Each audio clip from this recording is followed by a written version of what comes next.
Hello. I'm Nathan Lagarde. This is Property Value, where I talk about commercial real estate focused on South Florida.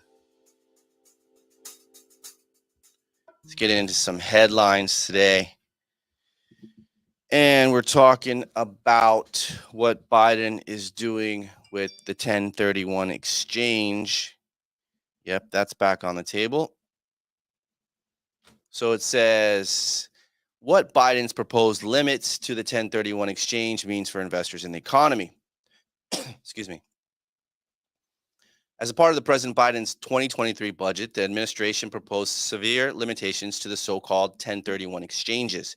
A 1031 exchange is a part of the IRS tax code, allowing real estate investors to defer taxes by exchanging like-kind properties. The term like-kind refers to the same nature or character of the property.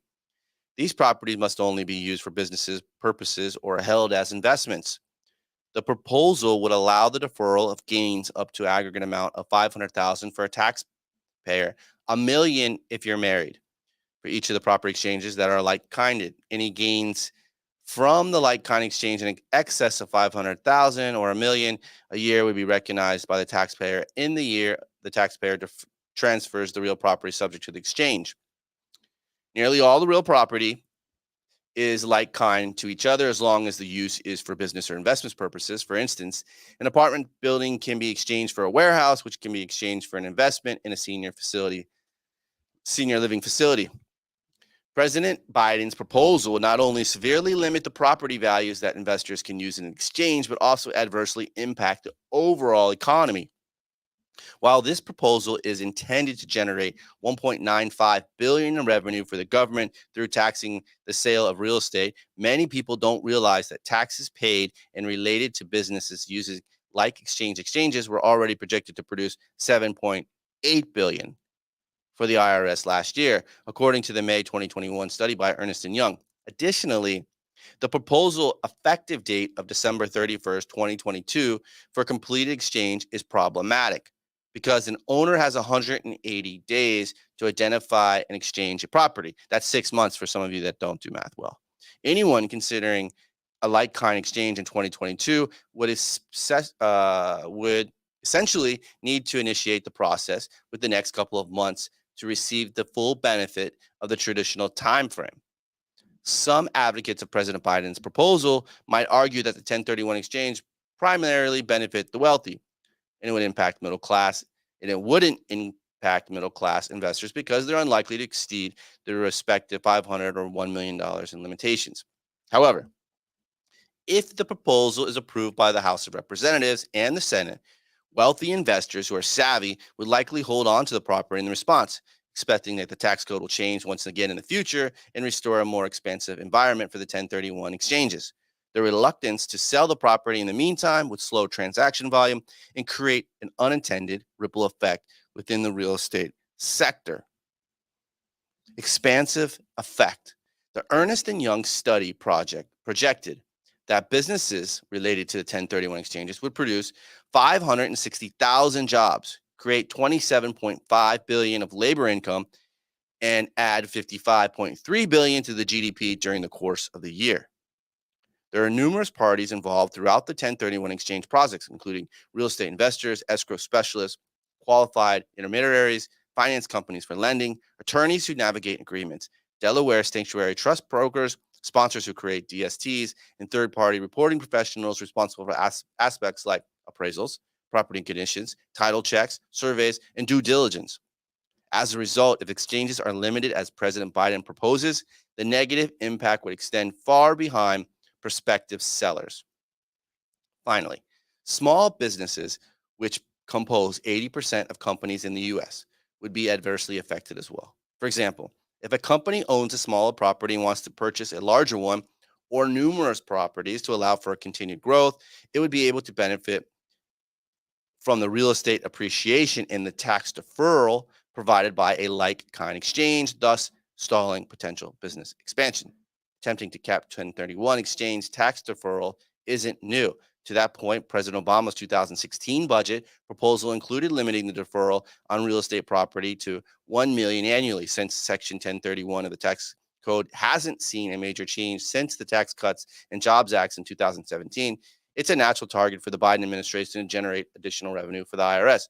However, in this case, the extensive drawbacks of President Biden's proposed limits on the 1031 exchange clearly outweighs any possible benefits. That's by Edward Fernandez, president and CEO of 1031 Crowdfunding. And that was from the CNBC website. So we'll keep our eye on the 1031, report on it because it is a major factor in the real estate investing community. So, what is next?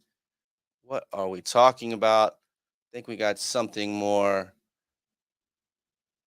local here, right down the road in Little Havana. There was a big sale apartment complex. It says this is from the Real Deal, Lydia Dinkova. Rental Asset Management buys Little Havana apartments for $30 million. That comes to $300,000 per unit. It says the Rental Asset Management paid $30 million for first and sixth apartment building in Miami's Little Havana neighborhood. The Oakland Park-based firm, through an affiliate, purchased the 13-story building from the developer, Eastern Atlantic Companies. According to the records, the deal for the 100-unit property breaks down to $300,000 per apartment. Miami-based Eastern Atlantic Companies, led by Eric Milenan, bought the 0.3-acre development just over 2 blocks south of the Miami River in 2018 for $1.6 million. Property records show it completed construction in 2019. That was 12 to 18 months later. So it's 2022, another 2 years to stabilize and sell.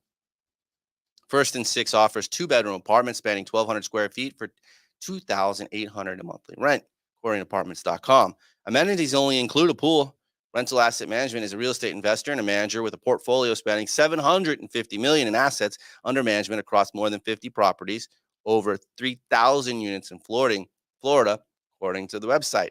German Guzman and Axel Jordan are managers of the entity. Rental Asset Management used to buy Fifth and Sixth. In September, Rental Asset Management bought the 112-unit Lago Maro multifamily complex at 1035 West 71st Street in Hialeah, $17.5 million. South Florida multifamily market is thriving because of high demand created by population influx, allowing these landlords to push up the rents so high and stirring the investors' appetite. Miami posted the biggest rent increase nationwide since the onset of the pandemic, up 58% for a median monthly rent of $2,988. This is according to Realtor.com report issued in March. Developers are betting on the hot market and rushing to build apartments. Pedro Camillo of Miami-based Cam Group is planning a 12-story building at 71 Beacon Boulevard. In a recent neighborhood deal, Canadian firm Ivan Cambridge paid $100 million in November for a 2-tower 15-story in-town apartment complex at 1900 Southwest 8th Street. Developers are betting on the hot market and rushing to build apartments.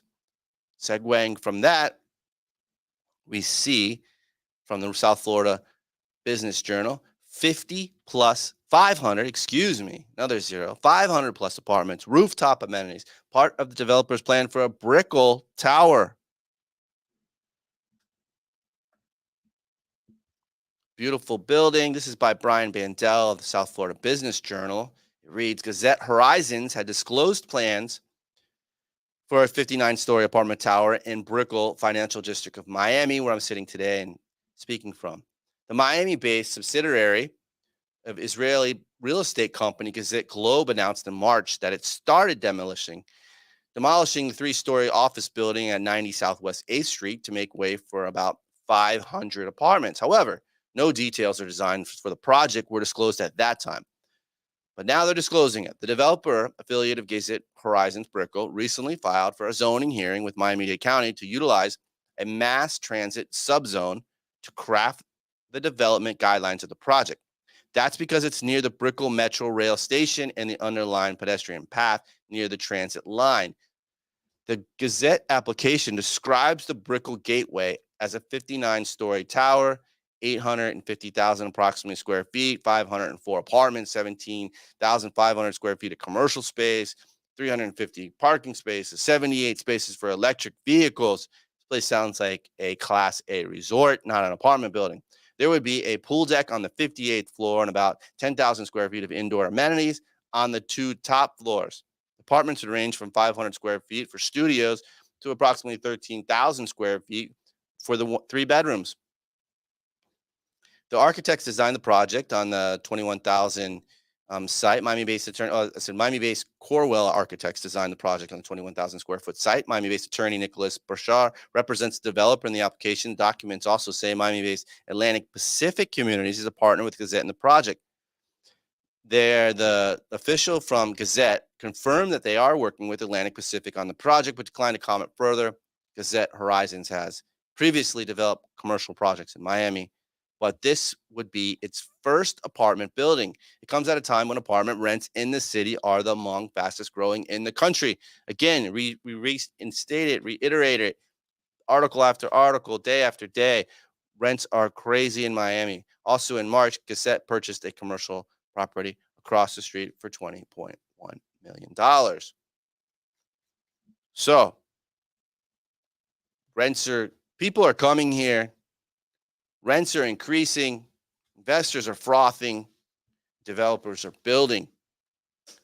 Let's see what's going on with the 10-year. Wall Street Journal markets. 10-year U.S. 10-year Treasury note, 2.743. That slid down, dipped a little bit from the 2.8 yesterday. For today's Wednesday, April 27, 2022, the average rate for a 30-year fixed mortgage is 5.42, up 15 basis points from a week ago. If you're looking to refinance your current loan, the average 30-year fixed refinance rate, 5.42, an increase of 17 basis points over the last week. Meanwhile, the average 15-year refinance rate is 4.65, an increase of 21 basis points. I'm David Magard. Property value, April 27th. See you tomorrow. Thanks for listening. Have a great day.